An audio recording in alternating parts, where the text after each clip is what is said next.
Well, thank you. It's just a true pleasure to be here today. I cannot tell you how happy I am, and I just always enjoy the chance to speak, especially to Richmond folks. And Richmond obviously lies near and dear in my heart, and has for many years.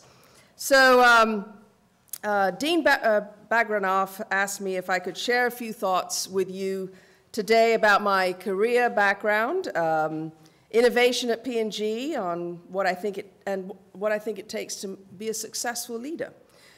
So I'll start with me. Never the most comfortable, but we'll go there.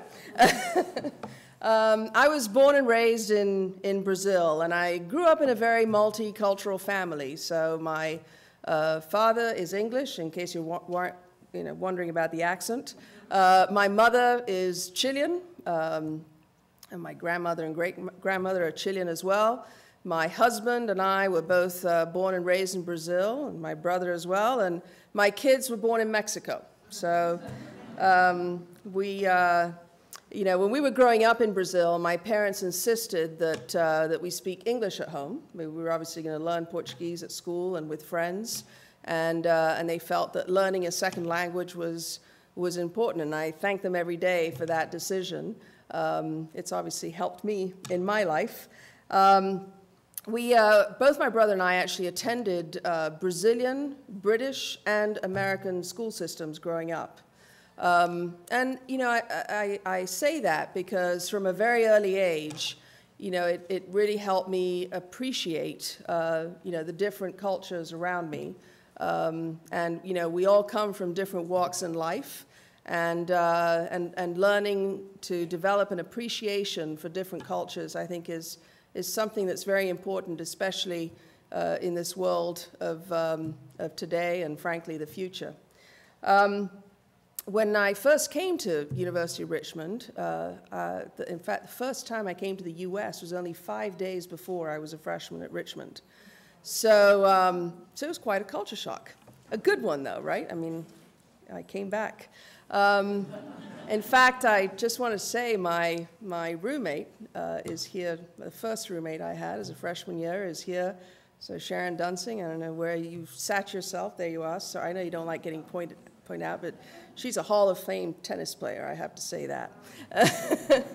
And her parents, Carol and Dick Dunsing, who lived just down the street, and I think Richmond from day one took great care of me because they knew there was this international student, and they put me with a family that was literally half a mile off the street, and it was just wonderful to be able to drive over there and have a cup of tea or a cup of coffee with them every so often, and know there were parents close by. So I married my high school sweetheart, Bruce, and I have 2 children. We lived in Mexico for about 3 years and Venezuela for about 3 years. And, when I graduated from Richmond, I went back to Brazil.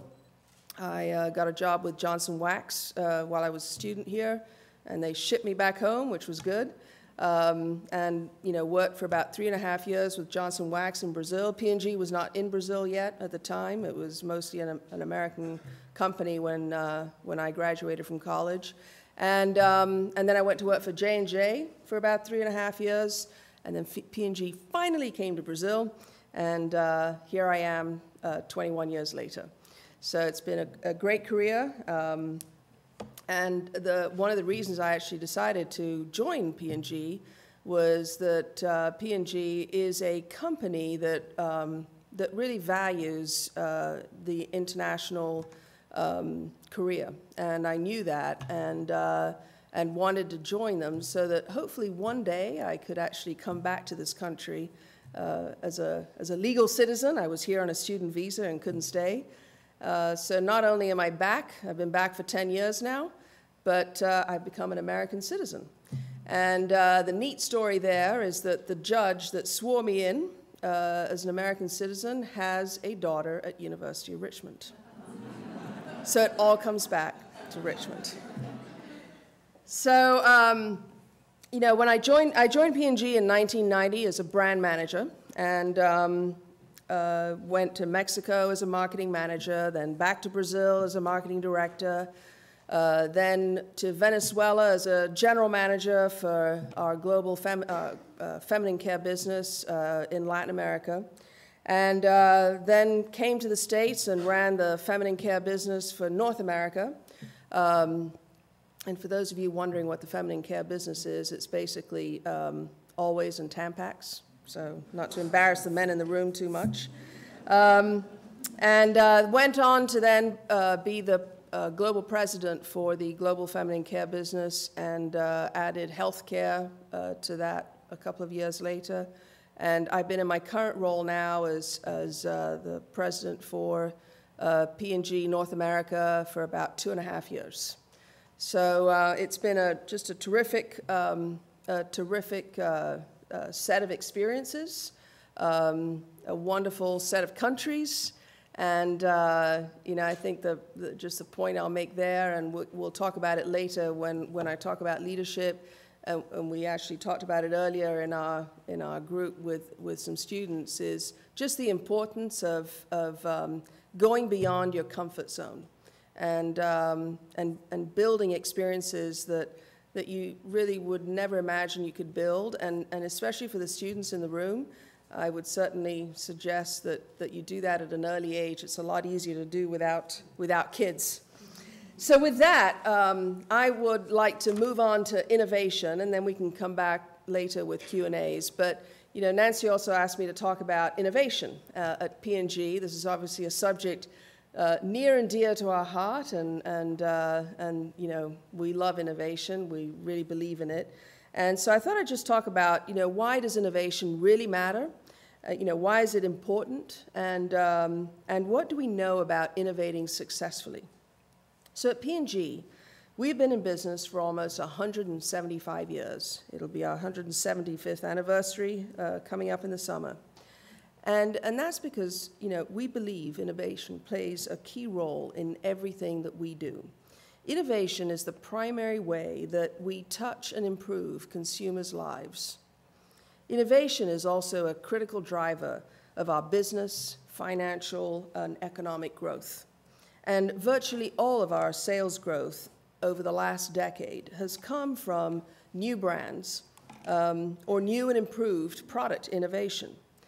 So if you think throughout our history, we've been responsible for many product firsts. For example, Tide was the first heavy-duty laundry detergent. Crest was the first fluoride toothpaste. Pampers was the first mass-marketed disposable diaper. And most recently, Swiffer, has transformed the business of mops. So today, we have about 50 leadership brands. You guys, I'm sure many of you have them in your homes today. Can any of you name a few? Hopefully you've done a little bit of homework. Some of the brands that P&G markets. Come on, need a little bit of audience participation here. Head and Shoulders, there you go. Gillette. Old Spice, that's one of my favorites. We'll talk about that. Charmin. Sorry? Nope, Kraft's not P&G. Anyway, we'll stop there. But just to name a few more, we've got Always, we've got Tampax, we've got Pantene, we've got Herbal Essence, we've got Tide, we've got Cheer, we've got Gain, we've got Dawn, let's see, Swiffer, Febreze, Iams, and Eukanuba. Pringles, not anymore, but anyway, they account for about 90% of P&G's sales. And 24 of them generate more than $1 billion in sales each. So they are businesses in and of themselves. And innovation behind our brands has really been critical for their success.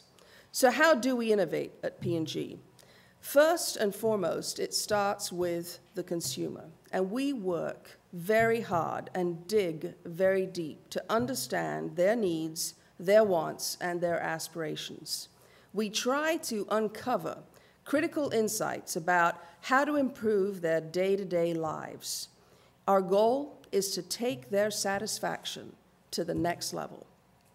Our focus is to make the everyday chores, like cleaning houses and bathrooms or even dorm rooms, or making you look and feel better, easier, or in some occasion even more fun. And it's not just about the product performance itself, but it's about the experience. Innovation can mean creating new products, like Swiffer, or new services, like Mr. Clean Car Wash, or Tide Dry Cleaners. Or it might mean innovating to lower costs, or save water and energy, or reduce waste, and to make distribution capabilities that make our products more accessible in all parts of the world, or creating new business models that enable us to reach and win with consumers in ways that we had not previously imagined. So today I'd like to share some specific examples of 4 types of innovation that we work on at P&G. The first kind is what we call sustaining innovation. And sustaining innovations bring incremental improvements to existing products. So a little bit more cleaning power to a laundry detergent, or a better flavor to a toothpaste, or more dryness protection to a diaper. These provide what we call at P&G benefits: better, easier, cheaper. And these innovations are very important to consumers because they help us sustain share and loyalty amongst the current consumers, and they help us get new consumers to try the product or reconsider the brand.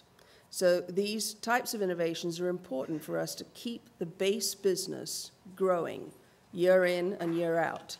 The second kind of innovation that we do a lot of at P&G is what we call transformational innovation. And transformational innovation reframes existing categories. So they typically bring an order of magnitude improvement and fundamental changes to a business that often lead to breakthroughs in consumer acceptance and consequently market share and profits. So a great example of this is our upcoming launch, and you will see it in supermarket stores in 10 days or so, of Tide Pods. So Tide Pods, our goal here is to reawaken, right, that consumer who is just no longer really very much engaged with doing laundry or the laundry process. We've created a super product that we hope will re-engage her, and it's the same kind of concept as Cascade used to be, powder or liquid that you'd put in your machine, and we came up with a Cascade Action Pack. Well, this is the Tide Action Pack. And the idea is you just throw a pod in the laundry, in the washing machine, and your laundry will come out awesome. So you think about this, of course, think about this, even your kids can do it, your 10-year-old can do it. And hopefully we'll bring a little bit of that fun back into the laundry world. But that's an example of a transformational innovation. Then we have what we call disruptive innovations. And disruptive innovations represent new-to-the-world business opportunities. So it's when a company enters entirely new businesses with radically new offerings, as P&G did with disposable diapers, or more recently, Crest white strips. It was the first time you could whiten your teeth outside of the dentist's office. And these types of innovations are big investments. They're big investments in new platforms, new formulations, but they are always game-changing. And, not to just use P&G examples, but I think one company that does this amazingly well is Apple, right? So Apple is all about disruptive innovation. They disrupt existing markets. So you think about iTunes disrupting the record industry, iPhones, iPads, they're great examples of disruptive innovations. And then finally, you have commercial innovations. And commercial innovations use creative marketing, packaging, and promotional approaches to grow existing offerings or products. And commercial innovations really help you to drive trial and loyalty, to get the trial curve going again, after it dies down. And you might not always think of these innovations as sort of fun and sexy, but they are. And this is where I would like to share some P&G examples of commercial innovations. And my number one example of commercial innovation is what we refer to as our Thank You Mom campaign, which we leveraged to sponsor the Olympics. This was our first ever corporate campaign in North America. You know, we've been a company of brands for many, many years. We only talked about brands, and we never really talked about P&G. And so our Thank You Mom campaign was an opportunity to really talk about a company of brands and what they meant in the life of consumers. And we first launched this campaign at the Vancouver Winter Olympics in January, February, March of 2009. So we took this step for two reasons. First, one of our biggest business opportunities, and we talked about this in the session earlier, is to grow the household penetration of our brands and products. So, for example, a very few percentage, I think it's only about 14% of Tide users use Downy. Both are our brands. We want every Tide user to use Downy. Charmin and Bounty. Only about 14% of consumers who use Bounty use Charmin. We want all consumers who use Bounty to use Charmin. And so the goal here was, how do we get that one more product into the P&G household? And P&G is in 99% of households with at least one of our brands. But the goal here was, obviously, how do you get 2, 3, 4, 5 brands into every household? And the opportunity, the business opportunity here, was huge for us. So, second, we're also finding that in this very interconnected digital world, more and more consumers want to know what's behind the company that makes their products, what it stands for, what it cares about, and what it values. So we found that when people discover what P&G stands for, they feel better about the company and better about the brands that are part of it. So our journey started early in 2009 when we secured the US rights to the Olympics. We didn't have much time to develop the program, only about 3 months. And at first glance, P&G and its brands, really, when you think about it, have very little to do with the Olympics, right? Except this: every Olympic athlete has a mom, and moms are with their children every step of the way, helping them realize their dreams. And while we're not in the business of athletic equipment or sports apparel, P&G is in the business of helping moms. We help her care for her family, including doing the laundry, the dishes, changing diapers, brushing teeth, washing hair, cleaning the house. Mom is the unsung hero. So let's simply take the time to thank her. And this ad, which I'm going to show in a minute, that we call Kids, ran during the opening ceremonies right before the United States Olympic team entered. And it taps into the universal human insight that to moms, their children will always be viewed as kids. So let's play the Kids video.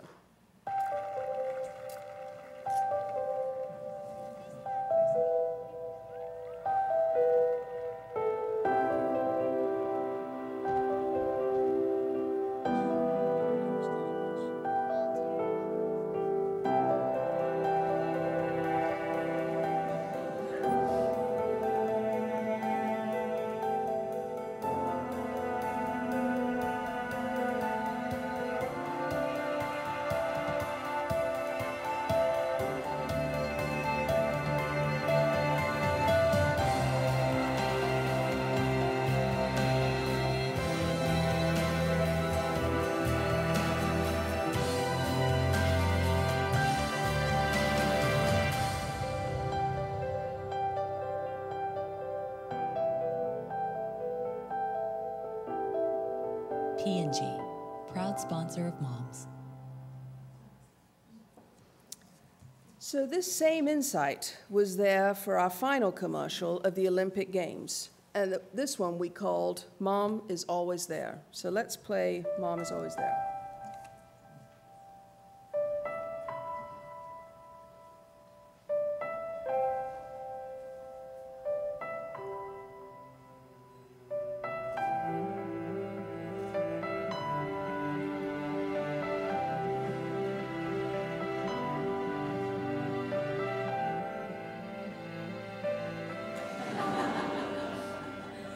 P&G, proud sponsor of moms.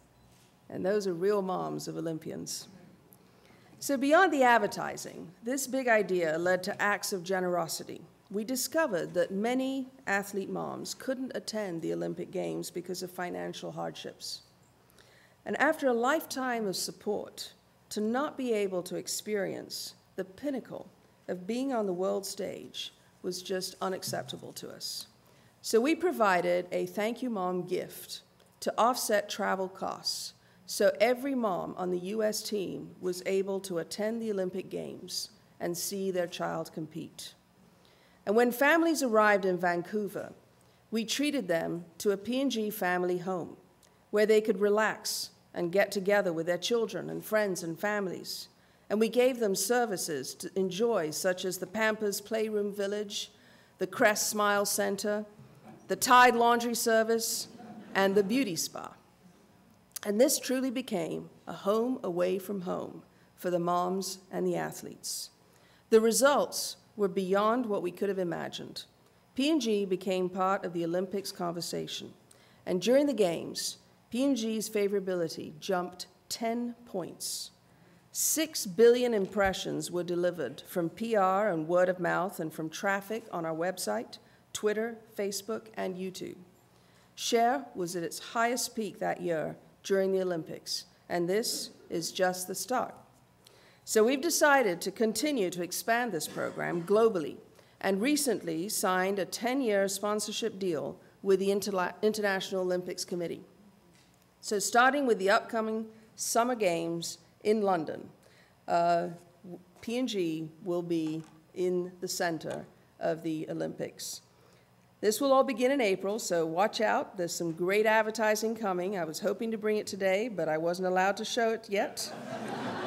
But let's take a look at this video to give you just a taste of what's going on.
P&G, proud sponsor of moms.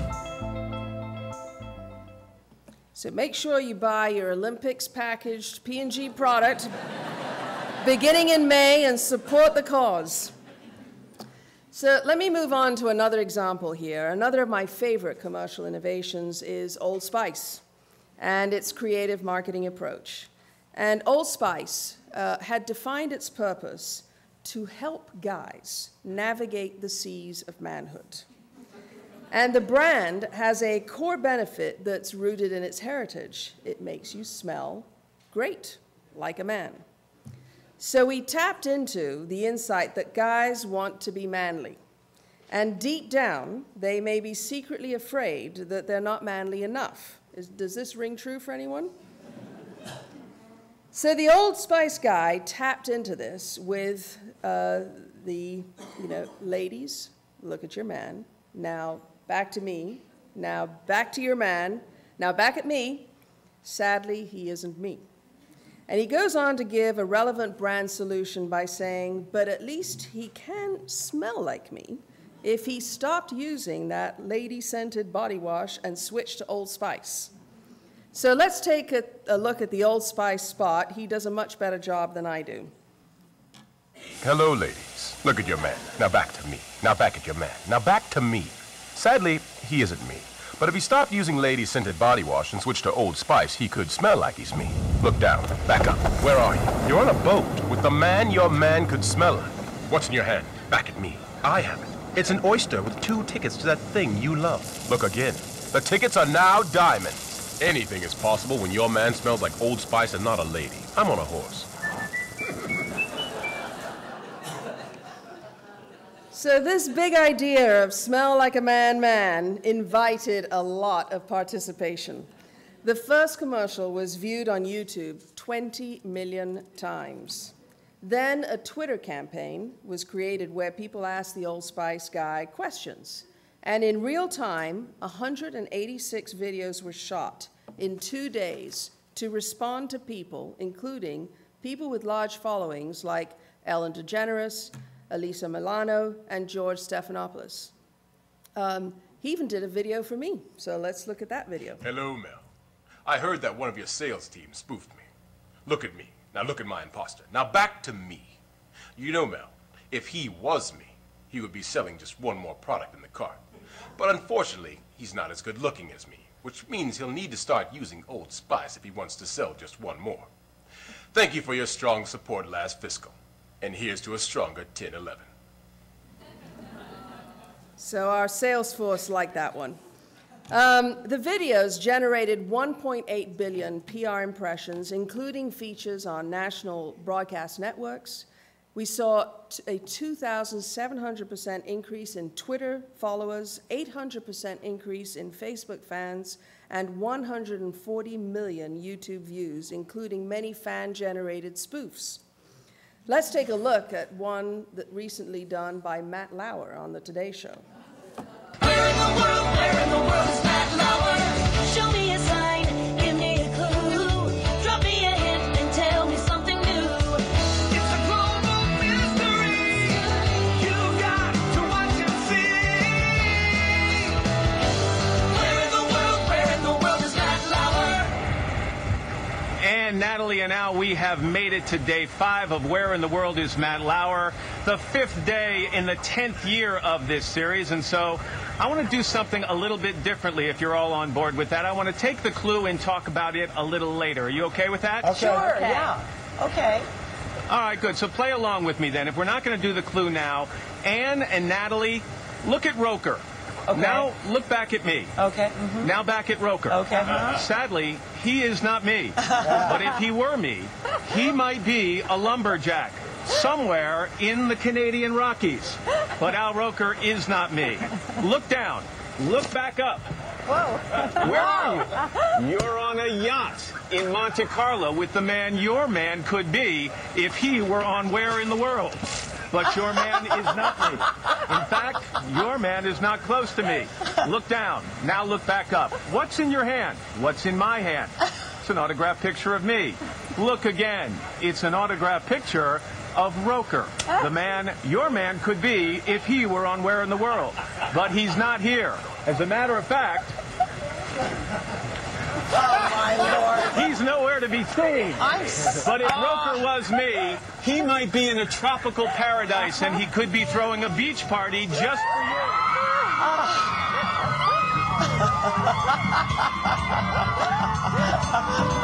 Clearly, Matt is losing, and I'm so glad this thing is coming to an end. He's lost his mind. Barbados. Oh, how beautiful. Look at the dancers. Listen to the music. Look at Roker. Now look. So, as you can imagine, a lot of free advertising on this idea, and just incredible participation and what we refer to as earned media.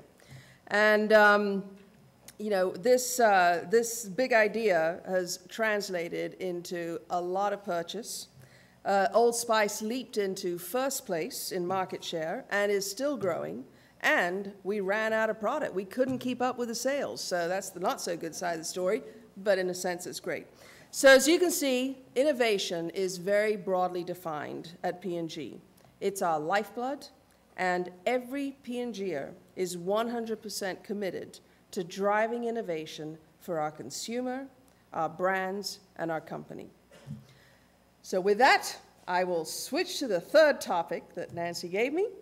And that is to share a few thoughts with you on what I believe makes a successful leader. And I wanted to start here by saying that one of my favorite themes here is the importance of making good choices. And I think that's one of the things that defines good leaders. It's making good choices. Throughout your life, you have been and will continue to be faced with thousands of choices. What you choose will influence the way you live at home, the way you work, and the way you impact your community.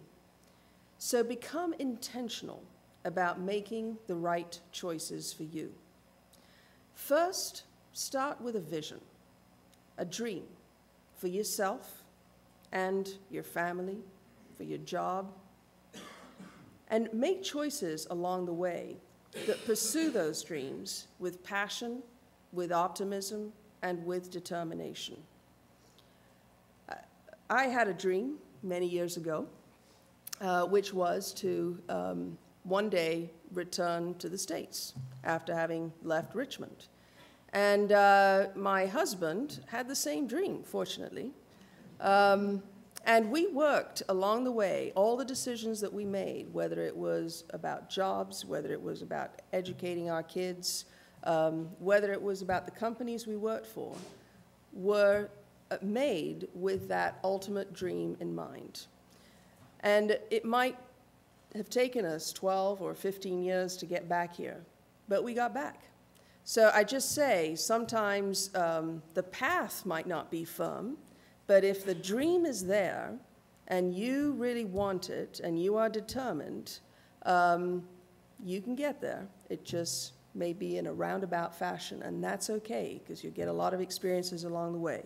But this is, the thought here is start with a vision and a dream for yourself. Second is to choose a company or an organization that is consistent with the values that you stand for.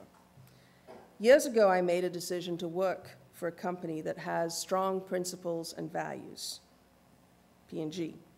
And I cannot stress enough how important this is. In moments of intense pressure, working for an organization, be it a huge corporation or a corner store, that has good principles and values consistent with your own, will bring out the best in you and encourage you to make choices that you know are morally, ethically, and professionally correct, in that order. So now, what if you work for a company whose philosophy is to win at any cost? Are you going to make the critical and ethical choices that may put your job on the line? And are you willing to risk it all to do the right thing? Great leaders are. Third, choose to be courageous. Learn to move beyond your comfort zone. After 7 years working at 2 other multinational companies in Brazil, both Johnson Wax and J&J, both of whom were long-time entrenched P&G competitors, I chose to leave J&J, where I was a marketing manager at the time, and joined P&G as a junior brand manager. And to any executive search head at the time, this looked like a crazy move. Why would you take a step down? Your career is just fine. It's looking good. But when P&G came to Brazil, it was viewed as the Harvard of marketers, the MIT of innovation. And I decided I wanted the chance to be a part of the startup of this great company in a turbulent market like Brazil with incredibly entrenched competitors. That was not the easy way, right? This was a hard choice. It was a risky career move. But the learning and the experience of winning from behind and the opportunity to move around the world with a company like P&G was just something I couldn't say no to, and I had to try it out. I moved internationally 4 times, as I've mentioned, learned about new markets, new consumers, new categories, new customers, new languages. And I also learned how to deliver results in markets that were different to mine. Where things happened that I wasn't accustomed to. And this was very, very rewarding. The risk paid off. Finally, make a choice to stay balanced. Throughout your life, you have been and will continue to be faced with thousands of choices. It's important to remember that in our journey of life, it's not just about work achievement. Slugging through a decade of work, but losing touch with your family and friends or with your community creates its own sense of failure. Being a good leader means simple: make good choices. And I have no doubts that you are all very, very well equipped to do just that. And I wish you all the best of luck. And with that, I'll take any questions.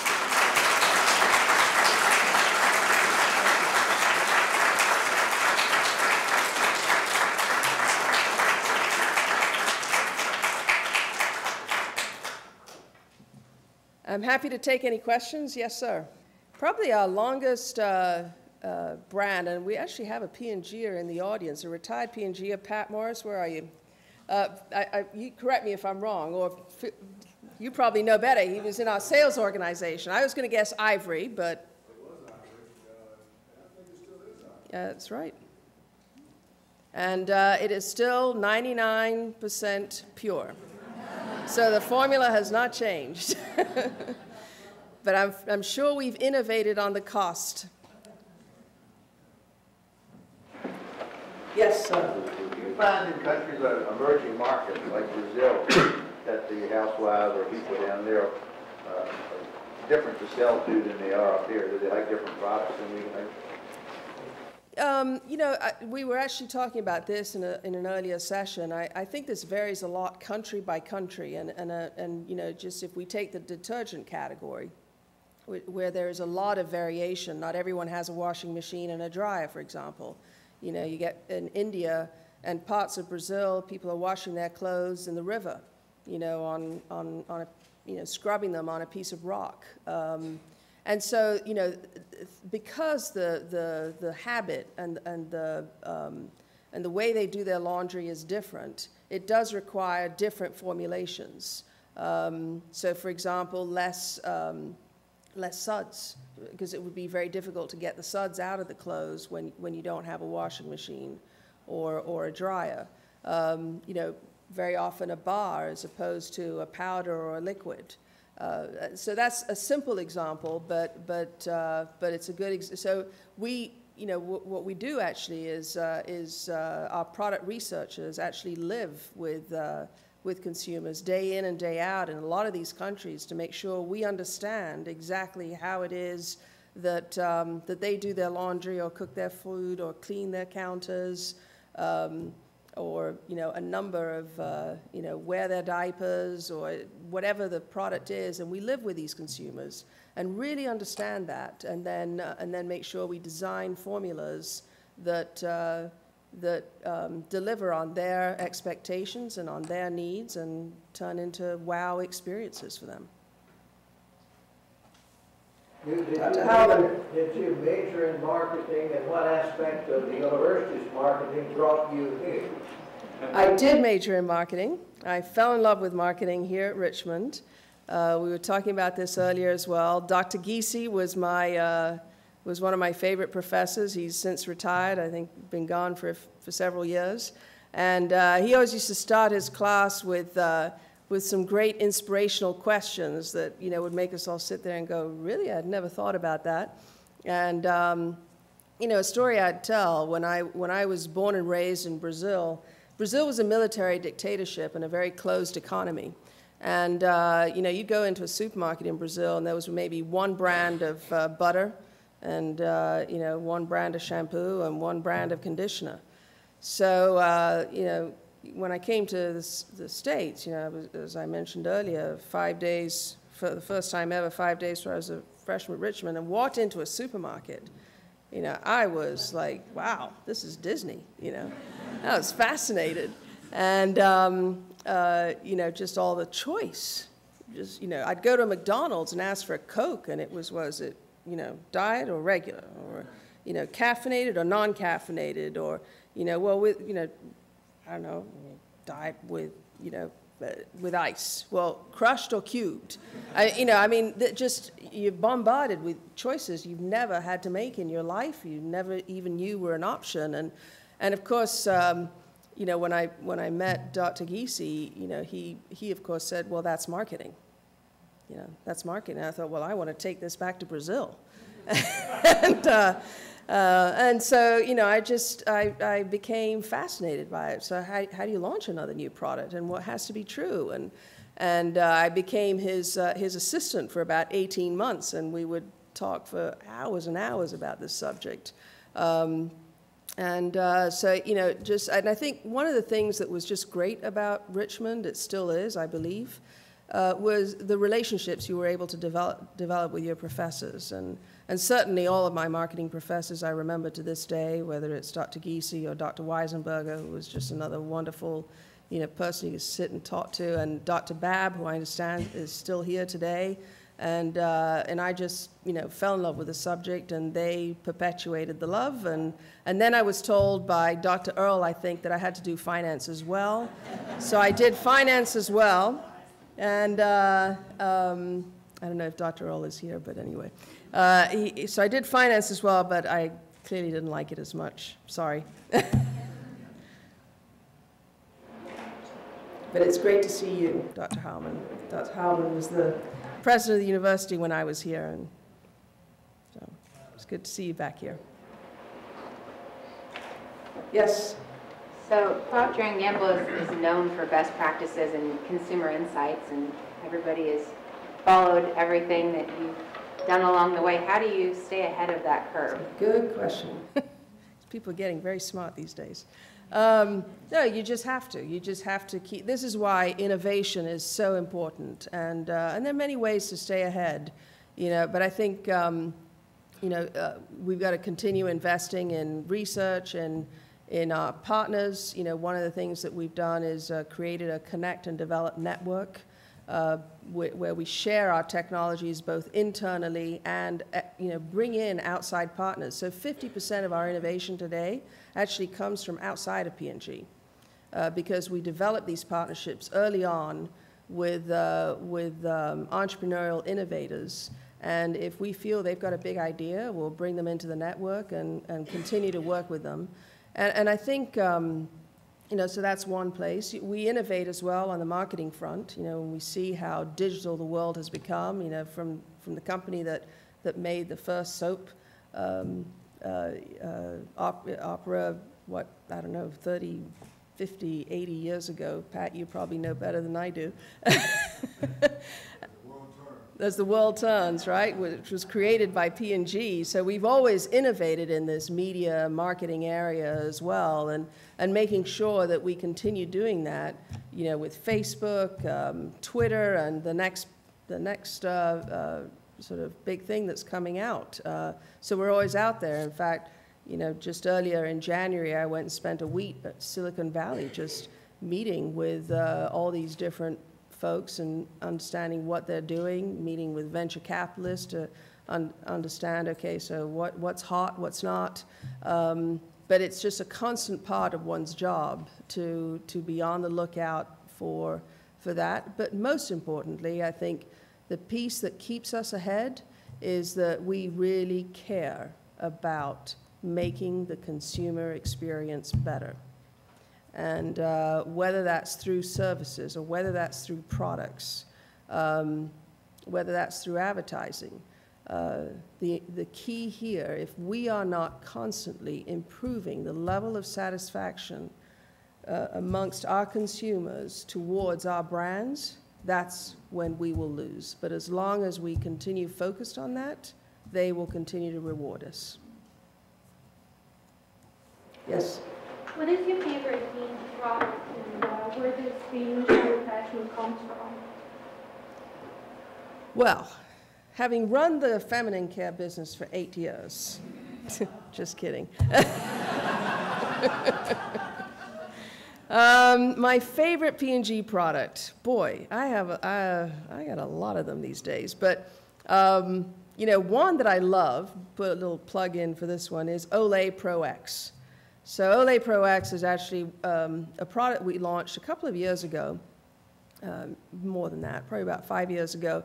And the goal here was to really go after the prestige beauty business that was sold mostly in department stores. Of course, we typically don't sell to department stores. We do have a line of prestige products we sell there, but Olay had an opportunity to really bring the very best technology in terms of anti-aging and skincare into a more cost-friendly channel, like a Walmart or a Target or a Kroger. And that is an amazing product, and I use that one religiously every day, and I think it's working. Yes? Hi. Well, when I look at you, I definitely look at a role model. You know, being such a successful woman in a business world which is mainly male-dominated. However, it's really an inspiration for me. However, I cannot help but to notice that some of the ads are really gendered. And one of my questions is, like, for example, Old Spice. I know a lot of my girlfriends that love Old Spice, yet it's mainly focused for men because they say Old Spice works not like legal, like all the other brands. And then you have the mom commercial, which is reinforcing the idea that women are the ones that do laundry, the ones that are at home, and all these ideas. Yet here you are, such a successful woman that has had such an impressive career in the business world. So I don't know how you feel about that. It's a great question, and I thank you for asking it. And in fact, you know what? I had the same struggles when this campaign was brought to me. Exactly the same struggles. But here's where the reality is that 87% of the people that buy our products today are still women. So just like, you know, only 13% of women are in the top Fortune 500 CEO positions. Sorry, you wanted to say something else? Yes. And this is where, like, media plays such a key role. That's very fair. And, you know, here's what I would say, though. Whether it's moms or whether it's dads, you know, the bigger idea here is we need to thank them for doing what they're doing, right? And you know, just do the right thing. And it, you know, so how do you do that in a spot like this? Do you say thank you, moms and dads? You know, and by trying to go to a more common ground, you know, apolitical, you know, you lose the strength because in a sense you've lost a little bit of the polarization. You can't be everything to everyone, but you can be something really important to someone. And if you can make that your focus, then you're doing the right thing. And, you know, we talked to a lot of dads before we went here because we were worried about exactly the point you're making. We talked to a lot of women.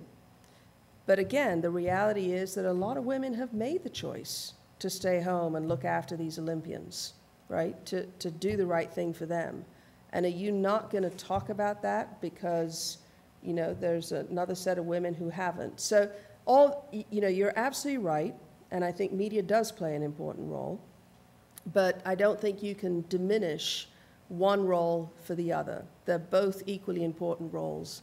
And I think the way that we talked about the Thank You Mom campaign in these ads did those moms who have made the decision to stay home with their kids or to raise an Olympian, did them justice, honored them, and the media would say that the response was overwhelming. On the smell like a man, kind of the whole thing, I mean, Old Spice is a guy's brand.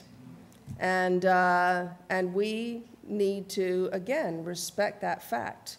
We've got a lot of brands in our portfolio that are all about women, and I'll tell you a story about one of them, Always, which is one that's near and dear to my heart. One of the social programs that we have on Always is about keeping girls in school in Africa. So in Africa, because of a lack of bathrooms and a lack of protection, girls actually attend, as you can imagine, 25% less school than their guy buddies do because they can't go to school that 1 week of the month. So Always created a social responsibility program where we have begun to build bathrooms in schools in Africa and provide the girls with protection to be able to go to school, with the goal of being able to enable them to compete with the guys and have the same chances and opportunities as the guys do. So, you know, what we try to do here is achieve the right balance and make a difference where we can make a difference and where we have a right to have that voice and make that difference. And a lot of our programs do that. But it's a fair push, it's a fair question, and it's one that we struggle with daily, and we always try to make the right choice. So I hope that helps. Yes? Thanks so much for your remarks and for being here this evening. Given the focus on innovation at P&G, you must be faced with a lot of alternative bets to make. Beyond the basic business analysis, is there a particular discipline that P&G uses to make those bets? Well, you mean discipline in terms of, yes, we actually have, we have a lot of processes at P&G that help us through the whole process of choice. You know, what technologies to invest in. So there are a couple of, you know, just a couple of examples, because we have many of these, but one of them we call our strategic growth model. And so what we do there is basically assess the landscape as we can best assess it, because in this world things change at an incredible pace. But we take quite a bit of time to assess the landscape of, say, the next 3 to 5 years. Anything beyond that is outdated, frankly. And place and look for where are the big business opportunities. You know, what countries, what categories, you know, is there a big unmet need that we see as a huge opportunity? And so that would be the first exercise. And then the second exercise, is something we call, internally we call it RAMP. And essentially what it does there is every category goes through you know, understanding the size of prize of all the choices, and then basically hardwiring that with, okay, so what are our strengths? You know, what are our assets? What are our capabilities? What are our resources? Where's our expertise? And then we then match that up, and obviously pick the 80 for the 20. Great, thanks. Welcome. Yes? Thank you. I was wondering if you could talk a little bit about the move to kind of bring P&G brands under the P&G umbrella in the public, and whether you see this further developing in the future, really trying to integrate all the brands under P&G out in the media. Yeah. I mean, it's not, you know, P&G is and always will be a company of brands. So that is our core. We believe in that, and that is always going to be where the vast majority of our funds will go. Having said that, there is a huge opportunity for us as a company to get more brands into more consumer homes. So as I mentioned earlier, I think in my speech, you know, 99% of households have one P&G brand. Only 5% of households have 25 brands. So if I could get that 5% to go to 6 and that 25 to go to 26, that's $10 billion worth of sales that I could get. So you know, we hadn't been thinking about it this way before. And that's what led to the creation of something like the Thank You Mom campaign, where we're now bringing more of our P&G brands under that umbrella. The other program that we've just launched in the last couple of years is something called Have You Tried This Yet? Which you may have seen in store or not, but the goal here is we launch more initiatives a year than any other, in fact, than all of our competitors combined. Okay, so 150 initiatives a year. And any initiative that you launch achieves it's about 50% of its potential trial in the first year. And the whole idea behind this, Have You Tried This Yet, is about getting that second 50% of trial on an initiative that you just launched 6 to 12 months ago. So we bring all of the top, most successful ones under this umbrella, and we go back to the trade and we sell in a big sort of scale event with, say, 25 of our best and most promising innovations of the year. And every 6 months we go to the trade and sell, you know, whether it's advertising, Facebook, media, all behind the Have You Tried This Yet concept, and get that second bang of trial. So, you know, to go out, I mean, as I said earlier in the speech, there are 2 goals here for sure. Increasingly, consumers want to know what's the company behind the product that they're using, and is it a company that has integrity, that is, you know, that is producing safe formulas, that truly invests in, the right innovation. And so this is an opportunity to begin to own that equity for P&G. And then obviously the second goal is, getting that one more product into the house. So hopefully that answered. Yes? How are you approaching the world's two largest markets of India and China? Very aggressively. I mean, clearly, between those two alone, it's 2 billion consumers. We actually have very, very successful operations in both those countries, growing incredibly quickly. And we are, expanding our portfolio, every month in each of those countries. We have very high shares already in many of our categories. So, back to the category I used to run, the feminine care business in India, we have close to a 50 share of that market. And the category development in India is really very small still, so just a huge opportunity. And China as well. And the nice thing actually about both India and China is that, all parts of the population there are growing, whether it's the very wealthy, and obviously they have a very big poor population too, and it's really forced us to figure out how to innovate and create products that can meet the needs of all parts of the socioeconomic pyramid. And it's been terrific. It's really stretched our thinking, and it's been very rewarding to see how we are improving lives of consumers that we never thought we'd even have the opportunity to sell to. I think we're going to need to stop it. Okay. Thank you very much. It's a pleasure to be here. Thank you.